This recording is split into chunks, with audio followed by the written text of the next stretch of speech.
You think that shaving your head to get into the finals is worth it? Worth every single penny. And more so than the pennies, it's worth the title that's going to come with it. That's more important to me. The money's going to be great. It's going to change everything for me, but I care more about winning this title and showing the world that I'm the best.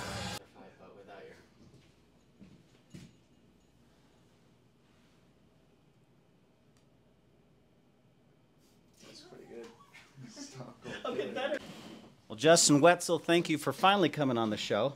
Good to be here in the studio. We've been seeing you around for a long time. We've been talking for a long time. The stars have never aligned, but here you are, and honestly, it couldn't be at a better time.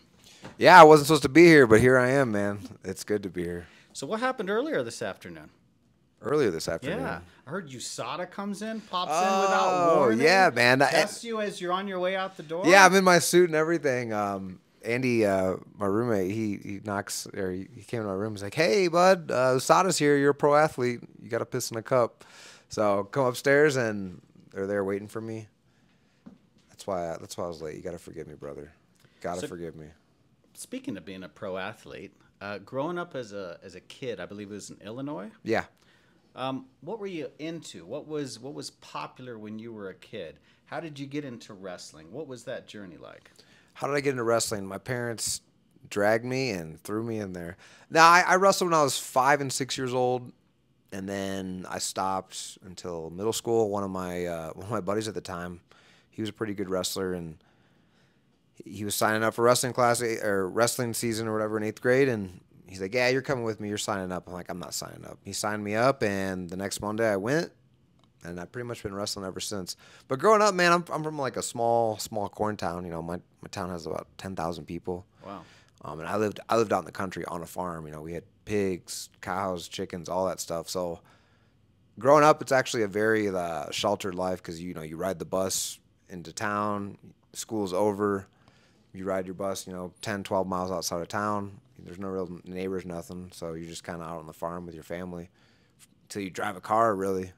When I got to high school and stuff, it's like, oh, you can like hang out with your friends in town, like walk to people's houses and stuff. So that was a very foreign concept to me.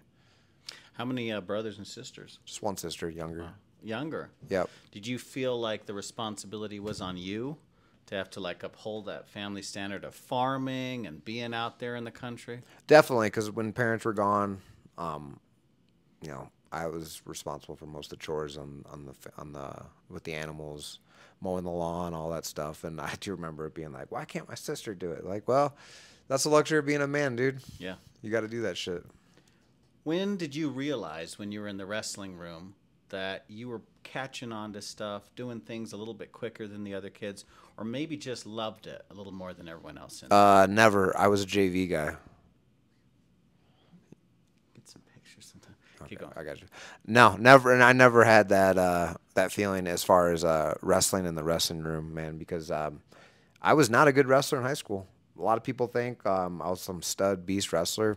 No, my junior year, bro, I was 1-9, 1 win, 9 losses, all pins. So that one win was a pin, and thank God I got a concussion that year because that put me out the rest of the season, so I didn't have to wrestle. But after that, I was sick of getting my ass beat, so I took it a little bit more seriously my senior year. I think I was like 24-12, so a lot better, but I was still like slightly better than average. I just kept wrestling after high school, man, and you can only suck at something for so long. Did you have a mentor, someone that you worked with in the gym, someone that you looked up to, or was it mostly your dad who was a father figure that kind of taught you that grind and that stick-to-itiveness? Gosh, man, I don't want to sound vain, but none of those, dude. So this could be a whole conversation itself, but me and my wrestler buddy, we started a fight club my senior year, and I fought this dude that used to bully me, and just like he would come up to me and like punch me, and I'd do nothing about it, and I would beat his fucking ass. And that feeling of, dude, you got addicted to it. Oh, I've been chasing that dragon ever since, really. It was an incredible feeling. Like, I busted his shit open, and the feeling of like empowerment from it. I've really been chasing that ever since, man. That was when I was 17. Yeah, I think there's a lot of guys who go through their life having never found that feeling. and there's a part of them they've never tapped into. And what I find so fascinating about so many of the fighters we interview is I feel like they've lived a more like well-rounded life because I got to see and feel what it's like for each of those things that we have the ability to like tap into those emotions, but a lot of people never have. Yeah, that feeling, man, because I busted his nose and there was blood everywhere. And when the fight was over, I had blood all over me. But I remember doing like that primitive, that feeling, man, is unlike any other. It's the best drug in the world. And you started as an amateur. You went like 10-0 or something in your first fights? Yeah, I had a plan for my amateur career since the very beginning, man, because like I was saying earlier, I was not like some stud wrestler. I was a JV guy. I wasn't like this beast athlete, above average maybe at best. I knew it was going to be a long, long road to get to where I wanted to be, and where I wanted to be was in the UFC and competing in the major leagues, man. And I thought to myself, okay, let's be an amateur. Let's get at least 10 fights, 5 to 6 years as an amateur, so we can really like develop our skills. Maybe 25, 26, I'll turn pro. That was my plan at like 17 years old. So yeah, I fought 10 amateur fights. I fought for Caged Aggression a lot. Prominent promotion in like the Midwest area. Faced a lot of like good competition there too, and that really prepped me for becoming a pro. How do you get on a promotion's radar? You're this wrestler. You don't have an outstanding wrestling career. You're not super well known. How do you then find your way onto some of these amateur fight cards and get these amateur fights? Yeah, well, you know, there's single, double, triple A amateur promotions, right? So you fight in some of the promotions that are having fights upstairs in a bar. Okay. Those were like my first 4 or 5 amateur fights. My first fight, actually, my opponent didn't show up. They pulled some dude outside of the bar smoking a cigarette. He's like, "Yeah, I'll fight." He weighed in at like 172 or something. And what were you? I was fighting at 45. Jeez. But this guy, I had been trained. Like to me, this was like my UFC debut. I was in great shape, training. This dude's outside Savannah, Illinois, smoking a cigarette, thinking he's gonna watch a fight. Yeah. But now he's gonna be like the second fight of the night. I submitted him in like 25 seconds, but yeah, that's how you get to those promotions. Those answer your questions. You just win fights. You know, you're not gonna start out on a big stage. Sometimes you got to fight in the bars and the basements of these little tiny rinky-dink promotions. Justin, you're 33 years old. Yeah. You're 12-2-0. You're on like a 5-fight win streak right now. Yep. You have been grinding away at this for the better part of a decade. You know, and I feel like this is finally the time that you're getting the recognition for all your hard work. You're finally getting those title shots, those big promotions. What is your goal after you win this next tournament? What are you looking to do? Yeah, I'm gonna win this tournament. I'm gonna become the champion, and I'm gonna repeat. I'm under a contract with PFL for at least the next year after this. Let's just do it again. Let's win the title and come back in 2026, win the tournament again. I'm not sure if they're gonna do the tournament format, but I'm gonna be the defending champion. I'm gonna defend that title, man. And like you said, it's actually been 15 years, so it's really satisfying, and it's easy because people always tell you coming up like, yeah, your time will come, but I've seen it so many times where like there's good athletes and good fighters that don't make it. Yeah, that's very common.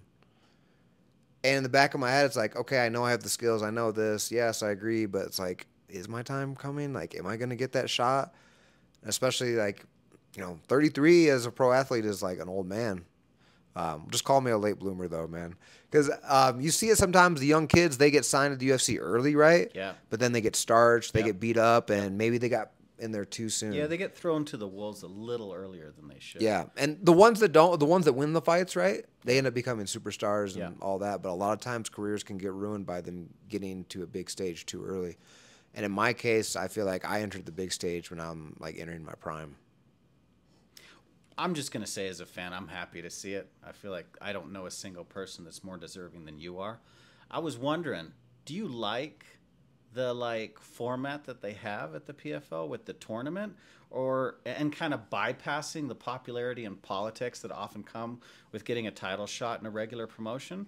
Or do you like kind of fighting towards that title but not really knowing when you're going to get it, or what the steps are to get it, or who you need to call out, or what kind of shit talking you need to do in order to get yourself in that position?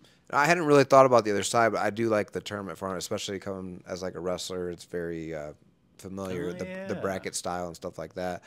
And it does take out the politics, right? That being said, they can try to stack the deck in tournament. I was brought in to lose. For sure. But at the end of the day, you can, you know, the ball's in your court. Like, you can alter the reality. You can make it your reality. That's what happened with me. Did you watch pro wrestling growing up? Of course. You have an uncanny ability on the mic. You talk clearly. You call people out well. I think you called your division shrimps the last time you were on the mic. They're all little shrimps, man. This is what I'm talking about. Like, this is how you're getting noticed. This is how you're finally getting the notoriety you deserve. But, like, who is it that you like to emulate, and who were you a fan of growing up? Okay, so I remember, and I wasn't a fan. I didn't think I was a fan, but I loved Kurt. I did not love him. Kurt Angle. The wrestler. I could not stand him, man. I hated watching him. He would piss me off. But then I realized if they can draw an emotional response out of you, you're a fan. Good or bad. Whether you wanna see them win, or you want to see them get knocked out or lose, or whatever it is, you're a fan. You're a mark on the sport. So it's important to be polarizing. Whether people love what you say or hate what you say, they're gonna turn in to see you. Yeah. But from wrestling, Chael Sonnen, he was getting ready to fight Anderson Silva, and he was saying the craziest, most outlandish shit ever. And nobody, including myself, really thought he could win. He was just coming off a really good win over Nate Marquardt and Yushin Okami. But, it's Anderson Silva. And this is prime Anderson Silva. Yes, yeah. And he went out there, and, he was about a minute and a half away till he got triangled. Yeah. But he put on a crazy performance, and that shit talk, all that polarizing stuff he was saying, it got attention. It got him the rematch. People wanted to see it again. And, absolutely. He doesn't fight anymore. Yeah. But everyone knows who Uncle Chael is. He's never lost a round. Yeah, you're right. Yeah, undefeated inside and outside the octagon. Yeah, man. Yeah. What do you want to do once fighting is done, or you can no longer physically do it? What do you mean, fighting's done? I'm just kidding. See, he's got the right attitude. I'm just kidding. Do you want to be a coach? Is that something you enjoy? Do you feel like you've had enough time in the cage? I know you have an Instagram page where you talk about never paying full price for stuff, and it seems like you do have a lot of stuff going on outside of the octagon. Yeah, I have options outside of fighting. That's something I kind of discovered in the past year and a half, man. But I truly love fighting, and if I can find a way to always be around it, I think that's the option I'm going to take. I would like to become a coach when I'm done. I see the life some coaches live, and I know it doesn't just start like that, but getting to travel the world and coaching your fighters and meeting other people along the way. One of my favorite things about fighting, dude, is you get there fight week, you meet a bunch of new faces, new coaches and stuff like that. And we're all scared, because we're all about to fight. So there's camaraderie built around that. You meet tons of new people and you develop relationships, and the MMA community is very small in general. So to answer your question, I would like to be a coach when it's all said and done, pros and amateurs. Sometimes I help out with the amateurs right now. And I think the biggest thing for young amateurs is you got to have a very strong mental discipline. You got to be in good physical shape. A lot of amateur fights, the first round is going to be a whirlwind. Both you guys are going to be gassed. Yeah. And then it comes down to who's in better condition. So being in good shape, can that help overcome the mental exhaustion you feel from being in those bright lights and having your first round out there? Yeah, definitely. It's going to help your composure, and when you're tired, you don't make good decisions, right? So, even if you're 5% in better shape, you can make that decision a little bit better than the other guy. It could be the difference between winning and losing. Yeah. But amateur fights are about, developing, learning, and, fighting. I don't think you should just fight a ton of tough opponents because you're fighting for free. First of all, an amateur, you're not getting paid, so you should get some favorable matchups early on, and then maybe one or two like really really tough fights. Were you there at the Stampede for Owen and? Yeah, that was one of the most high level amateur fights I've seen in a long time, man. And that's a good example of what I'm talking about. You shouldn't fight too many fights like that though, because you're fighting someone else that's waking up like you with a dream that wants to do this. Like you guys are gonna get hurt, and Not get paid. yeah, you're not gonna get paid. You're gonna get hurt, and even as a pro, like you really shouldn't be fighting a really tough fight like that unless the reward is there. A lot of times you see guys take risky fights with very low reward. How do you stay so cerebral and coachable after 14, 15, 16 years of competing? How do you still listen to your corner instead of just, I've been here 100 times, I know what I'm doing? I think it has to do with how I came up, man. As an athlete, I was not good. I was really bad. So I've never, like, even as I've gotten better or good or whatever the hell you want to call it, like, I still remember, like, how not good I was. And you know, that's something that I have an issue with, honestly, is my own self-confidence, because I have a lot of doubts, man. A lot of doubts before fights, in myself in general. However, I do notice sometimes the stronger those doubts are, the better I perform. So I'm in this interesting paradigm of, like, do I just keep doubting myself so I keep rising to the occasion, or do I really need to just be like, hey, man, actually, you're kind of good, so believe in yourself a little bit. So I think it's a mixture of both. But to answer your question, I am very coachable. There could be an amateur that's never fought before that could see something and say something to me. And if he's right, he's right. I mean, that's You know what I mean? That's a very humble mindset. If he's right, he's right. Like, now the chances of them being right is probably going to be very small. But I'm just saying, like, I'm not above anyone. So, Justin, are we going to grow out the hair again? I don't think so, man. Really? Yeah, I think it's a new Wait, chapter. how long have you had it long for? So I got since early 2020 is when I started. No, late 2019. I had my first LFA fight, and then I said I'm gonna grow my hair out till I get signed by the UFC. Then I'll cut my hair. So I guess I didn't get signed by the UFC, but I it had to go. Well, the Twins are jealous of your hairline, and I'm definitely looking forward to your next fight. Once you do get the win, we would love to have you back on here. We like seeing your breakdowns. That was something really cool we haven't done before. We're glad that we finally got you on the show. Before I let you go, like kind of two questions I like to ask my interviewees. The first one, do you have anything you'd like to plug? Do you have a website you want people to go to? Is there some place people can go to follow you? Something new you've opened up, a business or something that you want to push? Now is your time, so please go ahead. Now the only thing I'm really active on is Instagram right now, JWetz MMA. I'm gonna get better at that as far as having more of a presence, though. It's just something that needs to happen. If I get to where I want to go, which I am gonna get to where I want to go, all that stuff's gonna come anyway. Yeah. So I think it's better to get ahead of the curve. Yeah. Before it. And like you were saying earlier, like good on the mic, stuff like that. I wasn't always, and I still have a ton of room to improve, but with anything, like you need to practice it. I had so many interviews early. That's also the reason I would do a ton of interviews. Like when I had my LFA debut and stuff like that, a lot of small time interviewers would hit me up, but it's great practice because you have to like train. Yeah. I mean, spread the word. That's why people come on here, just to get their practice in. And so my last question for you, what was the last random act of kindness that you experienced? The last random act of kindness that I experienced. Phew, man. Random act of kindness. Well, you picked me up from the airport. I didn't have to get an Uber. That's true. I don't know how random it was though. Yeah. But Well, that's what comes to my mind. Yeah. Well, that's very kind of you. Thanks, bro. I gotta That was say, very kind of you, sir. it is really nice to see you. Picking you up. I could see, you had a weight lifted off your shoulder from winning the fight. Yeah. But the toll it took on you physically, I'm glad to see the color back in your face. I'm glad to see the life back in you, and like to see your smile back. I hope your ear isn't ringing anymore. Like, it's just good to see you, like, kind of like back to the Justin Wetzell we're used to seeing walking around. And, I hope that you don't do too many more of these crazy weight cuts, because I want to see you around, and I think you're an important person for the sport. So please, you know, be careful. I know there is a huge benefit to it, and you're proof that it works. Just, you know, for the rest of us, be careful. Yeah, I can't do any more of those, man. Next time will be better.